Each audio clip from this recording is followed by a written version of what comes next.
We're back at it again, of course. And it looks like it's going to be a very, very nice day today in sunny Southern California, where the fires are raging out of control. If it wasn't for that, we'd be just fine. But I shouldn't say out of control, excuse me. The containment numbers are going up for the wildfires, and so it looks like we are indeed making a lot of progress.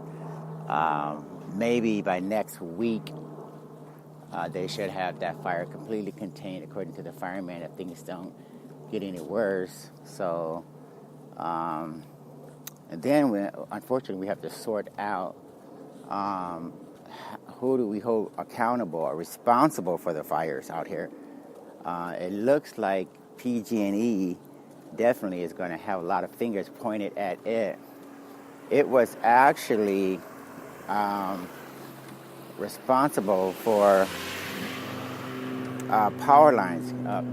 Is responsible for having a lot of power lines in some of the areas where the fires were.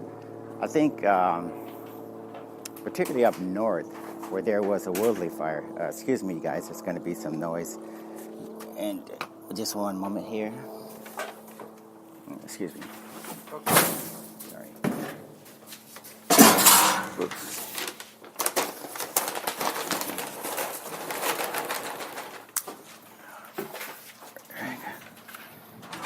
So, particularly, I think up north, where the campfire is, they actually sent out notices to a lot of customers indicating that their services would be interrupted because they got high winds.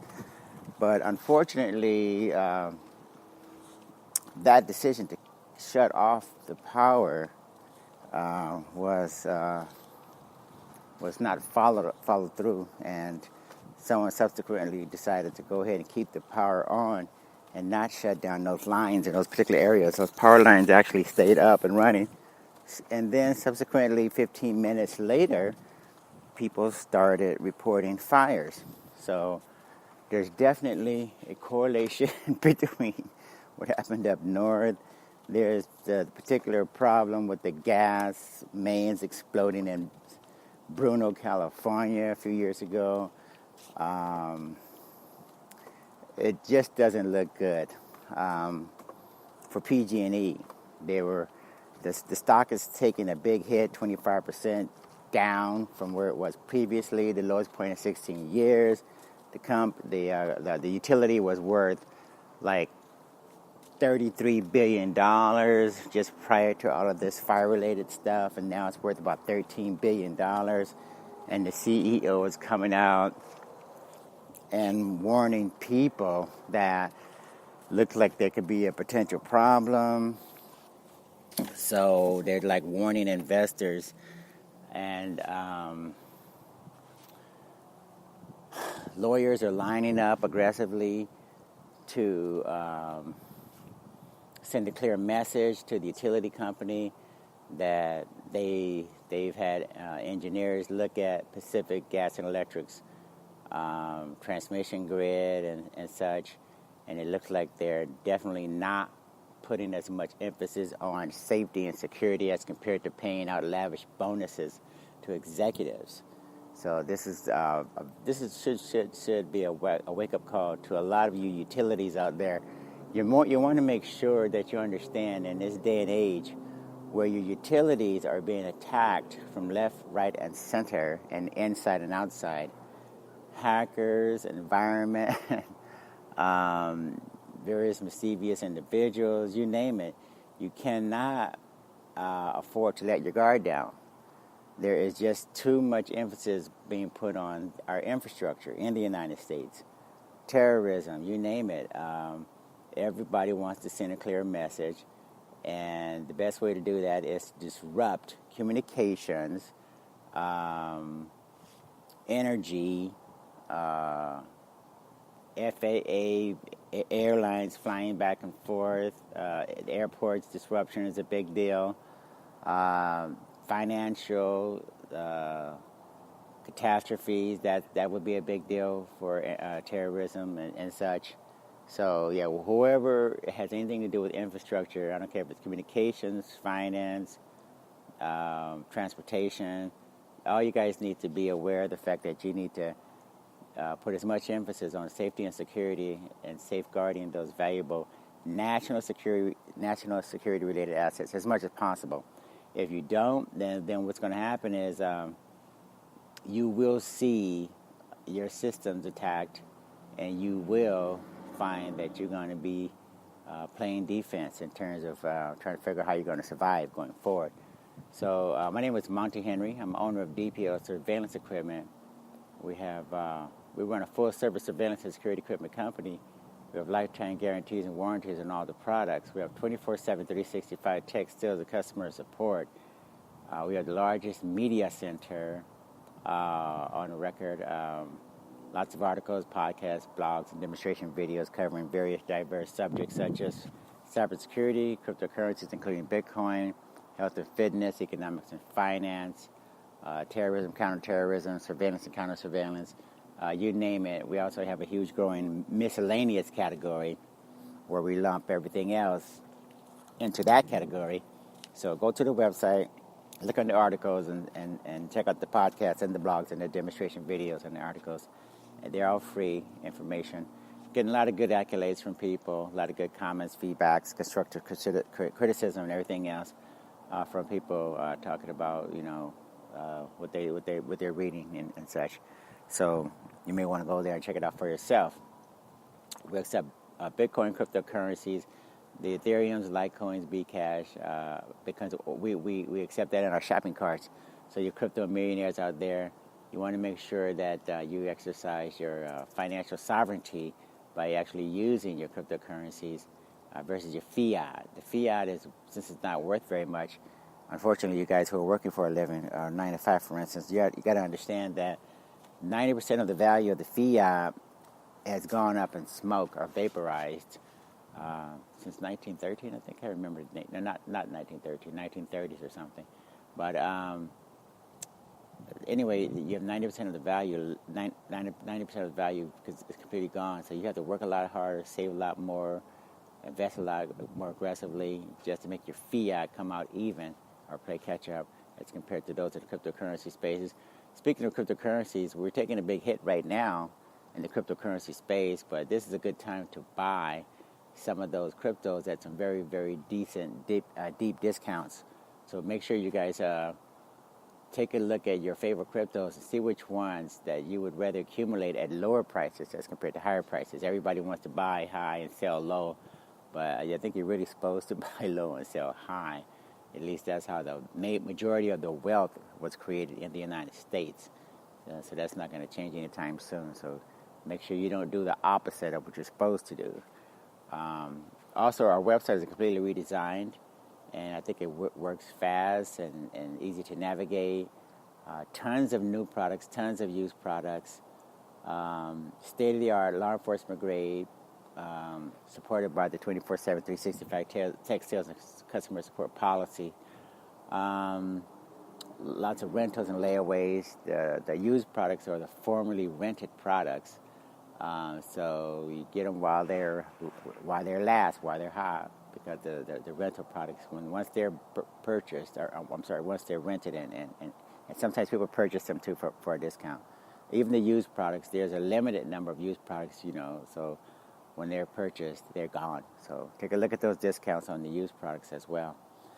We always want to poke a finger in the eye of the traditional finance industry. We think it's a joke. We think they're dinosaurs. We think they're old and antiquated.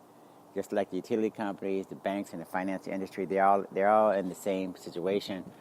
Left to their own devices, they wouldn't upgrade their technology. They'd rather keep things the same, the way they are. That way they can justify charging us a lot of money to send money back and forth. The know your customer laws are ridiculous. If you want to make a $5 purchase in a store, people are collecting name, address, date, social security numbers. The banks are accumulating tons of information. Now they want to get information from the DMV. Now they want to provide our account information to Facebook. It's insane because we know that the hackers have gotten access to like 1.5 billion data records so far, as Google pointed out. All that information now is in the hands of, guess who? The 15, 16-year-olds and the state-sponsored entities that are doing the hacking. Yugoslavia or Romania or Russia or China, you name it. Our information is all over the globe. They got more information on us than we do ourselves because of the banks and the other organizations that require that we give them every single bit of information on us just for the privilege of taking our money, for instance. So, which is ridiculous. With Bitcoin and cryptocurrencies, you don't have to do that. You don't need to give me your address. You don't need to give me your social security number, your phone number, email, all of that stuff. It's a long string of numbers and characters in the Bitcoin space that we send back and forth to each other's wallets. It could be $1,000. It could be $1 billion or $1 trillion sent across the globe or just a few feet from each other. And we don't need all that cumbersome legacy dinosaur technology that's incorporated into the typical financial system, for instance. Anyway, let's take a look at this particular topic because it's very, very relevant, definitely. Speaking of fires, let's see. We have, guess who? PG&E is at the center of this one, as well as they should be. The name of this article or podcast is called California's Largest Utility Pummeled by Wildfire Risk. California's largest utility pummeled by wildfire risk. PG&E Corporation suffers worst plunge since 2002 amid fears it faces massive liabilities in connection with the state's deadliest fire ever. California's largest utility suffered its steepest stock plunge in 16 years Wednesday as concerns grew that potential liability costs from destructive wildfires threatened the company's financial future. Shares in PG&E Corporation, PCG, was down 21.79%. I'm sorry, that's how much it fell, nearly 22%, and its bonds were also hammered. Let me read that again. Shares in PG&E Corporation, PCG, to 21.79%, fell nearly 22%, okay, and its bonds were also hammered, capping 5 straight days of losses that have dragged shares down more than 47%, its worst such stretch on record. The free fall began after the company reported to state regulators that one of its transmission lines had malfunctioned before the start of a massive fire in Northern California. The fire has now destroyed more than 7,600 single-family homes and killed at least 48 people. The San Francisco-based company reported in a securities filing Tuesday night that it had exhausted its revolving lines of credit and warned that its $1.4 billion of insurance coverage for wildfires occurring between August 1st and July 31st, 2019 may be insufficient to cover all potential liability claims against the company. Geisha Williams, PG&E's chief executive, said in an interview that it was premature to speculate about whether the company would need to seek bankruptcy protection. She said the company tapped its credit lines to create more financial flexibility. The cause of the fire has not been determined, so it's not clear if we're going to be held responsible, Ms. Williams said, adding that it is currently focused on assisting communities and fire and first responders. So again, whether or not it's definitive in terms of the cause of the fire, the idea that the company contacted regulators talking about transmission lines had malfunctioned before the start of a fire in Northern California. In other words, when you have a report going out to regulators and within a span of about 15 minutes after people are notified that the transmission lines were not going to be cut off, if you start seeing fires after that, And the company itself starts contacting regulators, talking about your own transmission lines going down in the same area around the same time. It's a pretty good conclusion that you're going to be held liable. So you got to, again, read between the lines. State investigators have yet to determine whether PG&E equipment caused any current wildfires or whether the company was negligent, findings that could trigger state fines as well as fuel lawsuits from homeowners and others who lost property. But the utility, already facing billions in potential liability costs from last year's wildfires, is confronting a sobering situation without any easy fixes, as an extended drought and population growth into fire-prone forest areas turns parts of California into a dangerous tinderbox. PG&E's Pacific Gas and Electric Company unit serves about 16 million people from Santa Barbara all the way up to the Oregon border. The company owns and operates hundreds of miles of electrical wires that crisscross excuse the noise. The company owns and operates hundreds of miles of electrical wires that crisscross an increasingly dry region at rising risk of fire, a new reality that California Governor Jerry Brown has attributed in part to a changing climate. State investigators have already concluded PG&E equipment helped spark at least 16 fires last year, generating hundreds of lawsuits. So, like, what a coincidence, that PG&E's equipment and PG&E's territory has already created 16 fires and exposes the company to potentially billions of dollars more in fires. We pretty much, I think, can see the big picture here. The reality is that fire season is year-round and fires are spreading at rates we've never seen before, said Ms. Williams, PG&E CEO. We must work together across all sectors and disciplines to address this issue with urgency.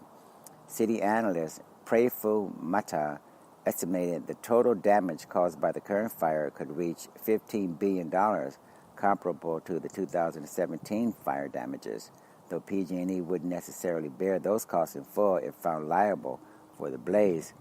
Mr. Mehta said those potential liability costs could raise the risk of bankruptcy for PG&E, which could force the California legislature to consider rescuing the company. All roads lead to Sacramento, he said. There is no way they could face all those liabilities without a legislative solution. PG&E has already sought help from the state. Earlier this year, it successfully pushed for legislation let's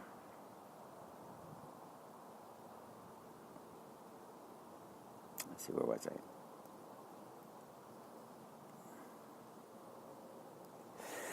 I? Excuse me. Didn't get a chance to mute it, sorry.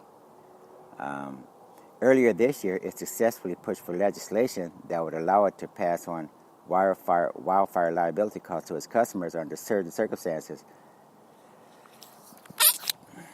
Excuse me.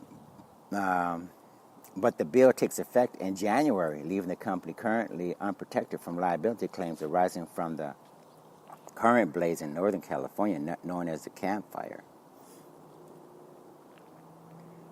Another fire, known as the Woolsey Fire, was burning to the south in parts of Los Angeles and Ventura County that aren't within PG&E's coverage area. The liabilities could be enormous. Lawyers who sued PG&E following devastating fires in 2015 and 2017 are already mobilizing to sue the company for the Camp Fire. I just want to add, I got a notice. Must have been, obviously, Southern California Edison, saying the same thing that PG&E was talking about, that due to high winds, we could expect to have our service disrupted. But just like PG&E, after a number of hours or whatever, someone decided that, the service would not be interrupted. So, again, I guess, the protocol is basically the same with these guys. So that's what happened. Following the a coalition of law firms calling itself Northern California Fire Lawyers filed a negligence lawsuit Tuesday on behalf of more than a dozen residents affected by the blaze, alleging PG&E failed to properly maintain its equipment. The lawsuit details what the lawyers call a regular pattern of placing its own profits before the safety of the California residents it serves. Following the 2017 fires, individuals, municipalities, and insurance companies filed more than 800 civil lawsuits against PG&E. The first trial in those cases is slated to take place next September. Britt Stratman, a lawyer with Barron and Budd, who has successfully sued PG&E over previous fires and a natural gas explosion, said the company had neglected safety considerations, creating the current situation. They continue to have a culture where they neglect the maintenance of their system and divert money that should be used for safety to executive bonuses, she said. PG&E spokeswoman Lindsay Paulo strongly disagreed. Nothing is more important to PG&E than the safety of our customers, our communities, our employees, our contractors. It could take years to sort out fines and liabilities, according to Haidt Capital Markets. It estimated that state fire investigators wouldn't formally determine the cause of the fire, including PG&E's role, until next summer, and that settlements on claims could take until 2020 at the earliest. PG&E expressed concern last week about the potential for more wildfires fueled by the state's Santa Ana winds. It notified about 70,000 customers that it might turn off their power as a safety measure.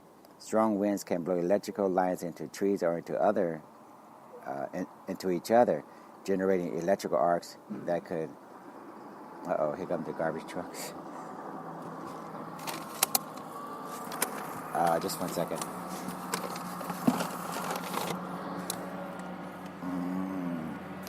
Okay, so strong winds can blow electrical lines into trees or into each other, generating electrical arcs that could drop sparks and molten material onto dry vegetation.